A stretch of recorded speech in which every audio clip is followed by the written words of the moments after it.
بسم اللہ الرحمن الرحیم. اللہ اکبر.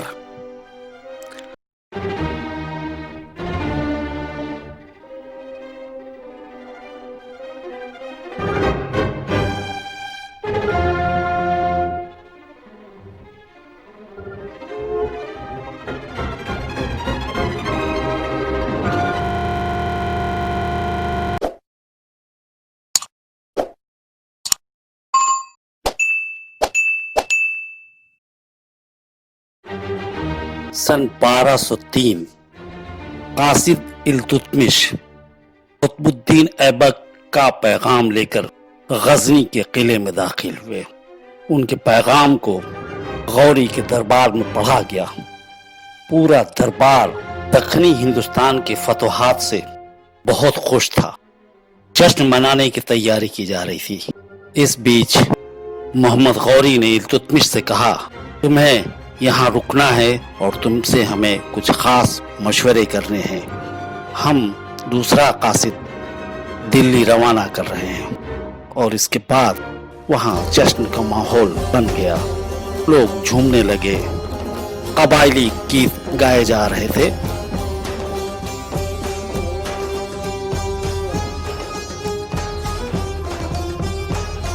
Sefer düştü Gürcistan'a, bizim ile gelen gelsin. Mert gelsin, mert gelmesin. Kanlı çaydan geçen gelsin. Sefer düştü şu mola, bizim ile gelen gelsin. Mert gelsin, mert gelmesin. Kanlı çaydan geçen gelsin. Mert gelsin, mert gelmesin. Kanlı çaydan geçen gelsin.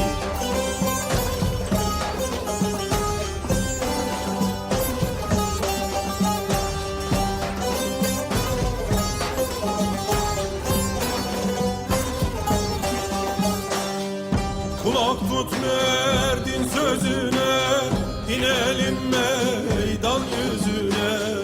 Ecel gömleğin özüne, kendeliyle biçen gelsin.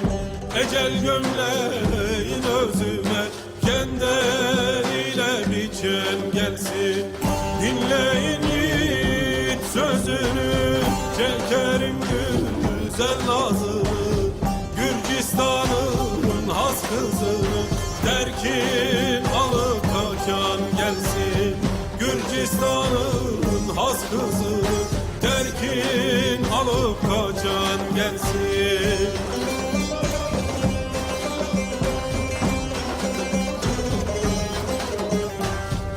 Kılıcından akan kanı, şerbet edip içen gelsin.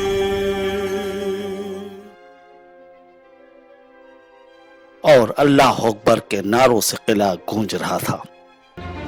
اس بیچ غوری نے فرمایا، آپ کو 1 مہینے یہاں رک کر ہمارے فوج کو تعلیم دینا ہے اور تم سے خاص ہدایت ہے کہ دکن کے بعد اب شمالی ہندوستان کی طرف تمہیں جانا ہے.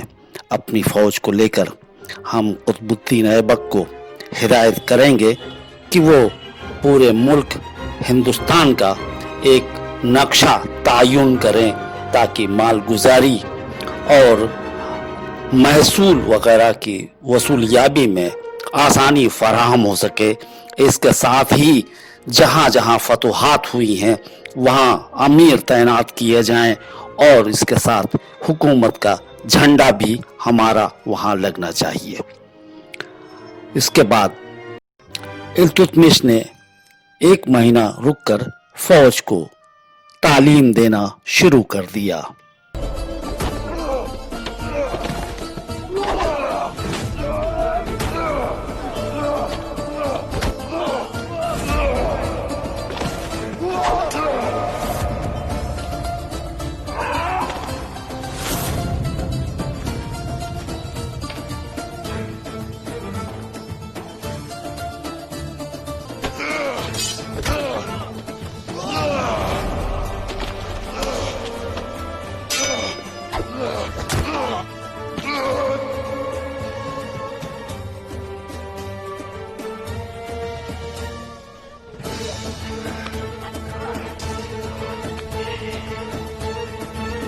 ایک دن شہزادی ترکان شاہ تعلیم کے دوران پہنچی اور انہوں نے التتمش سے کہا کہ ہمیں بھی تلوار بازی اور تیر اندازی کی تعلیم دیجیے۔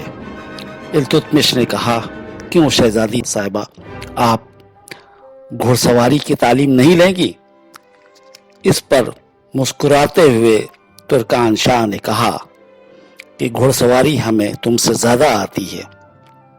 التتمش مسکرائے اور انہوں نے کہا، ٹھیک ہے، چلو گھڑ سواری کا مقابلہ ہو جائے۔ بہرحال اس مقابلے میں جان بوجھ کر التتمش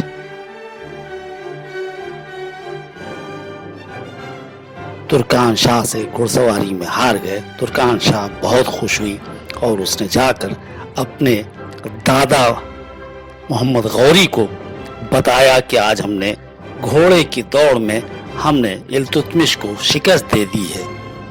محمد غوری جان گئے کہ اس میں التتمش کی شرارت ہے۔ انہوں نے التتمش سے بلا کر پوچھا، کیا تم گھڑ سواری میں ترکان شاہ سے ہار گئے ہو؟ التتمش مسکرائے اور انہوں نے کہا، ہاں حضور، غوری سمجھ گئے تھے۔ بہرحال اس کے بعد التتمش اور ترکان شاہ کی قریبیاں بہت بڑھ گئی تھیں۔ ایک مہینے رکنے کے بعد التتمش دلی کے لیے روانہ ہونے کو جب وہ تیار تھے تب ترکان شاہ آئیں اور اتنا پوچھا، التتمش اب کب آؤ گے؟ کہا، حضور جب طلب کریں گے مجھے غزنی آنا ہوگا۔ اور التتمش لاہور کے لیے روانہ ہو گیا۔ سن 1203 کے جاڑوں میں ہی التتمش کو قطب الدین ایبک نے شمالی ہندوستان کا نقشہ تعین کرنے کے لیے ایک فوج کی ٹکڑی کے ساتھ روانہ کر دیا۔ التتمش لاہور سے بدایوں نہ جا کر سیدھے بریلی پہنچے۔ بریلی کو مرکز بنا کر انہوں نے فوج کی کئی ٹکڑیاں بنائیں اور سب کو چاروں طرف ایک ایک منزل تک جانے اور رقبہ طے کرنے، اس کا نقشہ بنانے اور حکومت کے جھنڈے گاڑنے کا حکم دیا۔